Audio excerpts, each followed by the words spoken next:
Hi guys, it's me Angel coming to you with a, you read it, a hair straightening video on how I straighten my hair. Or I know I mentioned in my last video that I straightened my hair and didn't turn out too well.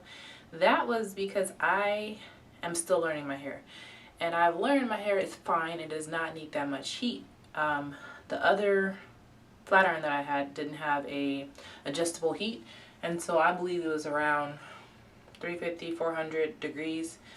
This one that I'm using today, as you can see, I've already done half my head already. I have it set, it was on, I have it on, you probably can't be able to see this, 310, yeah, 310, and this is Paul Mitchell Neuro, or whatever. I like it a lot, actually. This is much better than the other flat iron that I had. I think it was a babyless. I like it, but this is adjustable. And I was doing the back of my head just now and realized that it had an auto time off, so I was pretty much flattening and it wasn't, I know I wasn't getting straight. Okay, but anywho, I'm using this to kind of brush it out. These are my tools here. Section clips. Don't get mad at me. I need a rat tail comb. Just to kind of smooth it out, and any type of heat protectant. I'm using this one because I didn't want to use a greasy one because I didn't want my hair to be too greasy. So just took this down. See, it's funny because I was not planning on actually flattening my hair. I was going to do a braid out, so I feel like a loser for doing this, but hey, this is what happens when you just flatten out one piece of hair and it just turns into, yeah, so be leery the next time you decide to flatten your hair. But here's a technique that I just realized that I'm going to do when I don't want to flatten my hair and I have a braid out that I want to stretch it. So it's like this, and it's not that hot. I have it on medium. Like I said, I don't have fine hair. I mean, I don't have thick hair.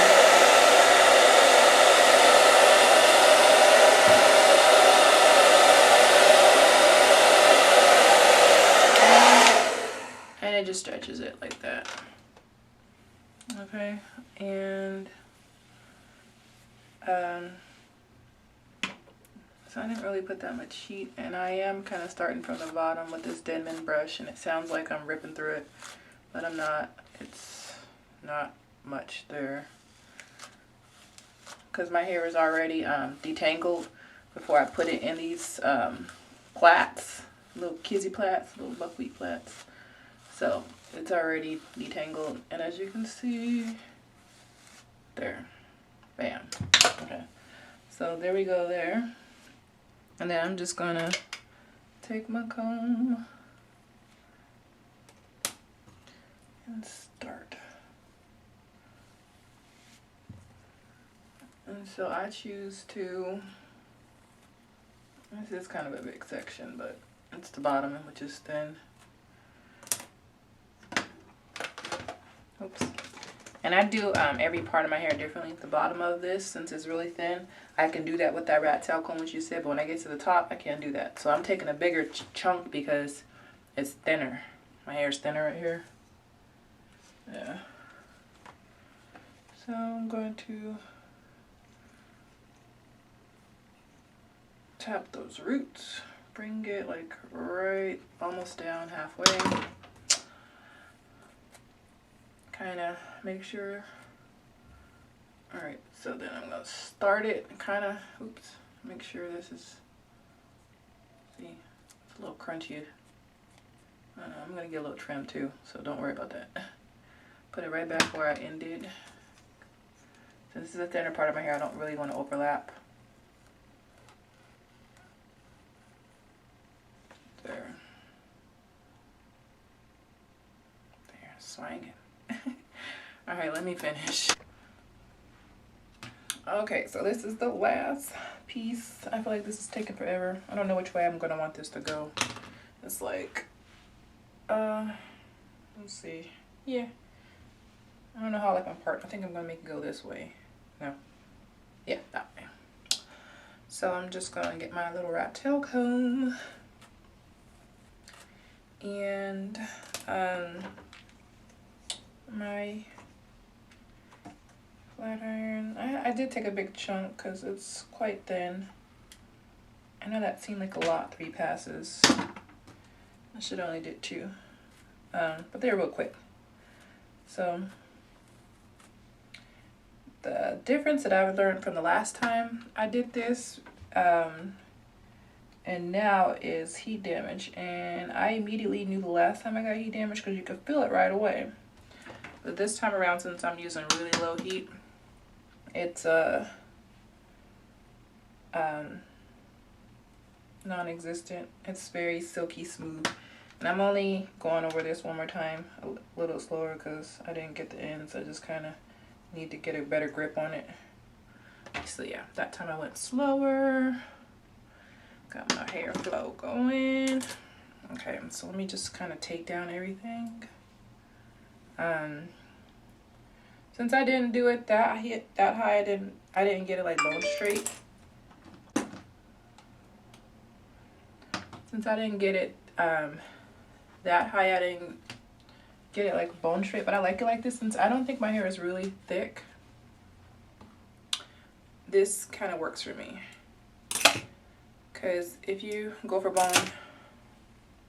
bone straight, then you, I think, are going to run into possible heat damage. And yes, I'm gonna brush it. And I'm also going to wrap it and sit under the hair dryer for a few. And here's the back. Yes, I might need to, I don't know, I just dusted my ends actually, so it's not that bad. It feels so weird to have my hair flat. But when I wrap it, it'll give it a little bit more body. So I will be back, but here is my hair straight. I'm banging like Rick James, but right now it's looking too, I don't know, it looks boring. I need to add some pizzazz. And I need to get out of here in an hour, so I will see you guys when I'm done. Okay, so I decided to skip this ram wrap actually and do this method and sit under the dryer for like 20 minutes. And then I just did some homework for like 2 hours like this. I didn't want to sit on the dryer too long because I didn't want them that tight, so I'll just start unrolling them. I'm going to start in the back. And I'll talk to you. But I was going to say, one of the reasons why I've just been trying to try different things now that my hair is getting longer, it's because the longer it gets and the coily it is, it gets tangled. It gets tangled a lot. These will fall, don't worry. It's funny because this is the first time I'm doing this with natural hair, so it's a learning experience for me too.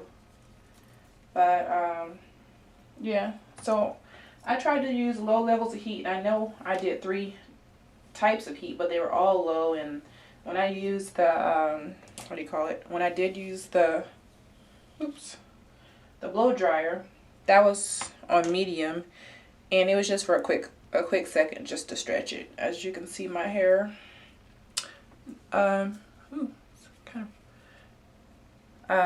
my hair is fine. I wouldn't necessarily call it thin. I know that would probably make some people mad, but the actual strands are fine. So it doesn't take that much heat. I don't think my hair will fall off if I put 400.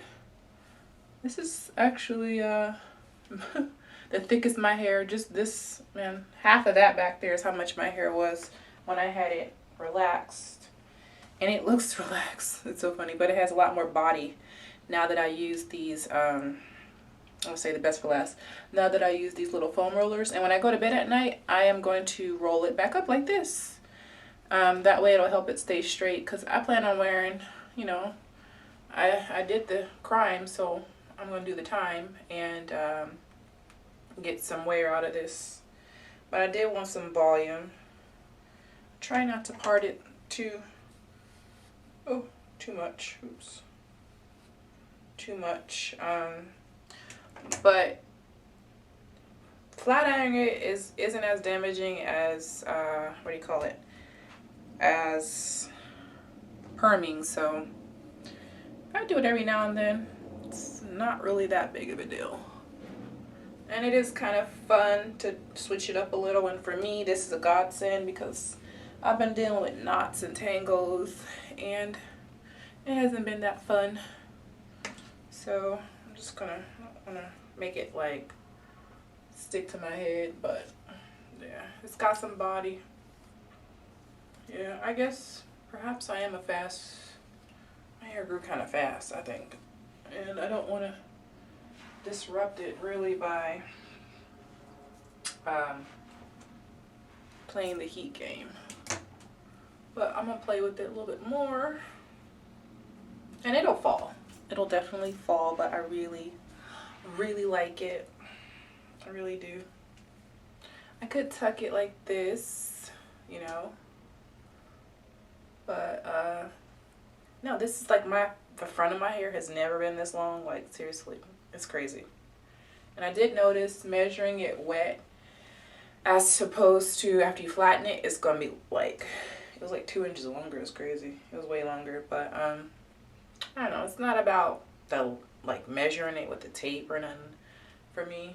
Inches is just, yeah. And I did dust my ends when before I rolled it up after I flattened it. So I love to cut my hair. So this is the final result.